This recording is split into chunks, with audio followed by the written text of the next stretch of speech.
জানা গেল নতুন দলের শীর্ষ ৬ নেতৃত্বে কারা। জুলাই বিপ্লবের কৃতিত্ব কাদের জানালেন মির্জা ফখরুল। আজহারুলকে মুক্তি না দিলে ৩ কোটি নেতাকর্মীকে জেলে নিতে হবে সরকারকে, বললেন জামায়াত আমির। গরমে কেন অফিসে স্যুট পরতে হবে, বিদ্যুৎ উপদেষ্টার প্রশ্ন। ৫ লাখ আসনে মূল্য ছাড় এয়ার অ্যারাবিয়ার দাম শুরু ১২,০০০ টাকা থেকে। বাংলাদেশকে $২৯ মিলিয়ন দেয়া নিয়ে মুখ খুলেছেন মার্কিন প্রেসিডেন্ট ডোনাল্ড ট্রাম্প। সাকিব এবার নতুন দলে খেলতে পারবেন তো? জীবনের দ্বিতীয় ইনিংস শুরু করলেন বাংলাদেশীয় পেইনার। আমি জিনিয়া, আপনারা দেখছেন টাইমস ফ্ল্যাশ। জুলাই গণ অভ্যুত্থানে নেতৃত্ব দেয়া ছাত্রদের নতুন দলের শীর্ষ ৬টি পদে কারা থাকছেন সেই তথ্য বের হলো। আন্দোলনের সামনে থাকা সারিতে ছাত্র নেতারাই নতুন রাজনৈতিক দলের শীর্ষ পদগুলোতে আসছেন। আহ্বায়ক পদে নাহিদ ইসলাম, সদস্য সচিব আখতার হোসেন, দলের মুখ্য সংগঠক ও মুখপাত্র পদে দেখা যেতে পারে সার্জিস আলম ও হাসনাত আব্দুল্লাহকে। জ্যেষ্ঠ যুগ্ম আহ্বায়ক পদে ঢাকা বিশ্ববিদ্যালয় শিবিরের সাবেক সভাপতি আলী আহসান জুনায়েদের নাম বিবেচনায় আছে। আর দলের জ্যেষ্ঠ যুগ্ম সদস্য সচিব পদে আসতে পারেন জাতীয় নাগরিক কমিটির বর্তমান আহ্বায়ক নাসিরউদ্দিন পাটোয়ারি। শীর্ষ ৬টি পদের বাইরে গুরুত্বপূর্ণ পদে দেখা যাবে সামান্থা শারমিন, সারোয়ার তুষার, তাসনিম জারা ও আরিফুল ইসলাম আদিব, অনিক রায়, মাহবুব আলম ও অলিক মৃ। এছাড়া বৈষম্য বিরোধী ছাত্র আন্দোলনের মুখ্য সংগঠক আব্দুল হান্নান মাসুদকেও দলের গুরুত্বপূর্ণ পদে দেখা যেতে পারে। জুলাই বিপ্লবের কৃতিত্ব নিয়ে ফেসবুকে একটি পোস্ট দিয়েছেন বিএনপি মহাসচিব মির্জা ফখরুল। পোস্টে তিনি ৭১-এর স্বাধীনতার মতো জুলাই বিপ্লবও একদিনে আসেনি বলে উল্লেখ করেছেন।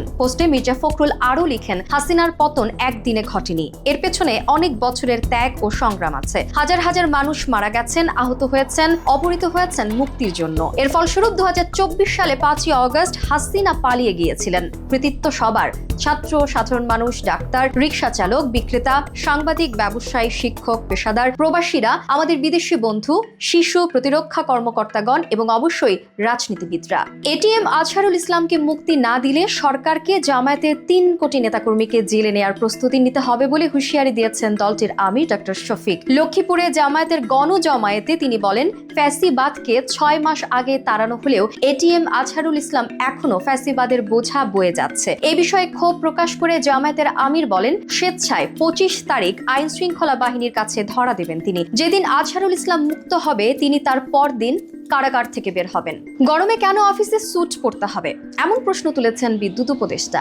এক অনুষ্ঠানে তিনি বলেন, স্যুট পরে এসির তাপমাত্রা কম রাখার প্রবণতা থেকে বের হতে হবে। অফিস আদালতে স্যুট পরে এসির তাপমাত্রা কমিয়ে রাখার প্রবণতা থেকে বের হয়ে আসার পরামর্শ দিয়ে উপদেষ্টা বলেন, আসছে রমজান ও গরমে কোনো লোডশেডিং হবে না, এসির তাপমাত্রা ২৫ ডিগ্রির নিচে নামানো যাবে না। গরমে কেন স্যুট পরতে হবে? স্যুট পরে এসির তাপমাত্রা কম রাখার প্রবণতা থেকে বের হতে হবে। ছাড় মূল্যে ৫ লাখ আসনের টিকিট বিক্রি করবে মধ্যপ্রাচ্য ও উত্তর আফ্রিকা ভিত্তিক উড়োজাহাজ পরিবহন সংস্থা Air Arabia. Super seat sale নামে প্রতিষ্ঠানের প্রচারের একটি উদ্যোগের আওতায় এই সুযোগ দেওয়া হচ্ছে। বাংলাদেশ থেকে সংযুক্ত আরব আমিরাতের শারজাহ ও আবুধাবিতে বিরতিহীন ফ্লাইটে করে যাতায়াত করতে পারবেন যাত্রীরা। সেখানে থেকে তারা সৌদি আরব, তুরস্ক, জর্ডান, কাতার, পোল্যান্ড, গ্রিস, ইতালি, মিশর, আজারবাইজান সহ নানা গন্তব্যে যাত্রা অব্যাহত রাখতে পারবেন। এক পথে যাতায়াতের ক্ষেত্রে টিকিটের সর্বনিম্ন দাম পড়বে ১১,৮৬৬ টাকা। বিশেষ এই উদ্যোগের আওতায় ১৭ ফেব্রুয়ারি থেকে ১৭ মার্চ পর্যন্ত টিকিট বুক করা যাবে। ওই টিকিট দিয়ে তারা চলতি বছরের ১ সেপ্টেম্বর থেকে ২০২৬ সালের ২৮ মার্চ পর্যন্ত যাতায়াত করতে পারবেন। বাংলাদেশের চট্টগ্রাম ও ঢাকা থেকে শারজাহ ও আবুধাবিতে যাত্রীরা ১১,৮৬৬ টাকায় যাতায়াতের সুযোগ পাবেন। সেখান থেকে অন্যান্য গন্তব্যে যাওয়ার সুযোগ থাকবে।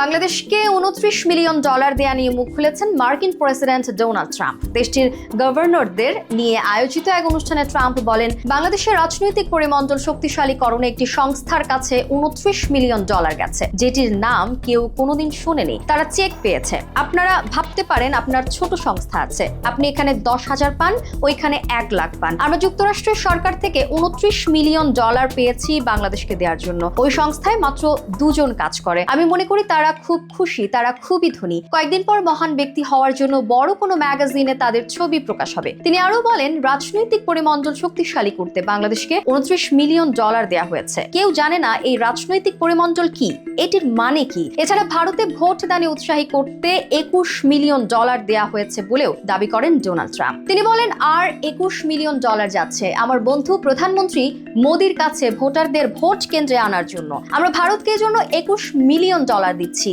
আমাদের ব্যাপারে কি? আমিও ভোট কেন্দ্রে ভোটারদের উপস্থিতি চাই। এদিকে বাংলাদেশের কোন সংস্থা যুক্তরাষ্ট্রের কাছ থেকে $29 মিলিয়ন পেয়েছে সেটি এখনো স্পষ্ট নয়।